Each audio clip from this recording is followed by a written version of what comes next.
Welcome to Pavani சமையல். எல்லாம் எப்படி இருக்கீங்க? Hope all well good. இன்றைக்கி பார்த்தீங்கன்னா நாட்டுக்கோழி எப்படி இருந்தது கமெண்ட்டில் சொல்லலை. சரி ஸ்லோவாக, ஏன்னா நானே ரொம்ப கேப் எடுத்து பண்ணிகிட்ருக்கேன். பட் இனிமேல் ரெகுலராக உங்கள் கூட நான் டச்சில் இருக்கணும்னு ஆசைப்பட்றேன். இனிமேல் கண்டிப்பாக இருப்பேன்.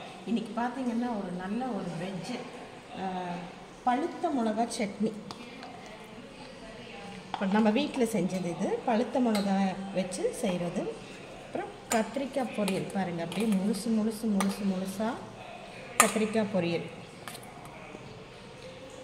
ஓகே பாருங்கள்,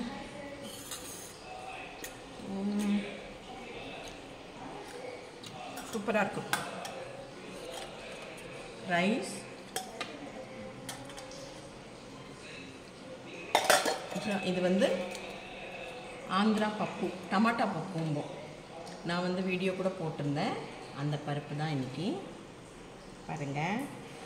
ஃபஸ்ட்டு முதல்ல ஒரு வாய் இந்த பழுத்த மிளகா சட்னியோட அப்படி பெனஞ்சு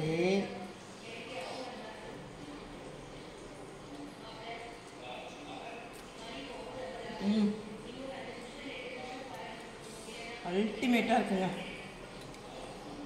அதாவது இதை சாப்பிடும்போது பார்த்திங்கன்னா மற்ற இதெல்லாம் சாப்பிடணுன்னே தோண மாட்டேங்குது. இது ஒன்றை வச்சுட்டே நம்ம பண்ணலாம். இதுக்கு சைட் டிஷ்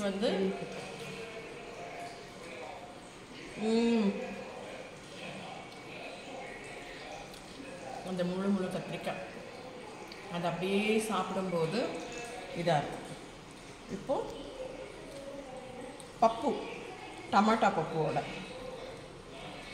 நல்லா பெனஞ்சிட்டு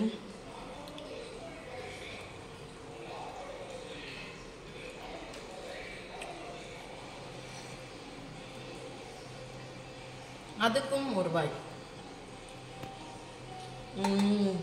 எப்படி இருக்குது தெரியுங்களா? நீங்கள் ட்ரை பண்ணுங்கள், சாப்பிடுங்க. சாப்பாடு ஒரு நல்ல விஷயங்க. நல்லா இருக்கிறதுக்கு நல்லா சாப்பிடணும், ஹெல்த்தியாக சாப்பிடணும். ஓகே, பாய்.